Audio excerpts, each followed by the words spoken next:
Unsolved 1993. The case of 23-year-old David Clarke. David Clarke was shot in Bravington Road, Maida Vale, on the 29th of October 1993. A 22-year-old man who had lived in Portnall Road in North Paddington was charged with his murder, but acquitted. It was claimed that he had shot David Clarke and then stolen his rings. However, the man said that he had been round the corner in Harrow Road at the time, a claim that was supported by 3 witnesses.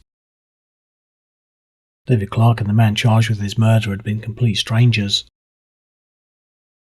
David Clarke had been out for an early evening drink in London with his girlfriend when he was shot after being robbed and beaten during 2 attacks by a gang who the police said acted with a frightening degree of violence.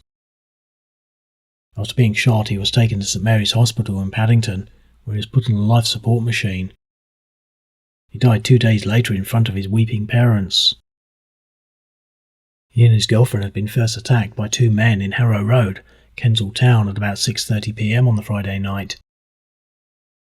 In the attack, the gang tore off his £200 gold chain from his neck and ran off. However, minutes later, whilst they were standing in Bravington Road recovering, the men returned with 4 more accomplices and demanded his rings. David Clarke's girlfriend screamed, "Leave him alone!" However, one of the men punched David Clarke in the face, and another grabbed him and shot him above the eyes with a semi-automatic handgun. The police said that they had examined a possible drugs link, but later dropped that line of inquiry.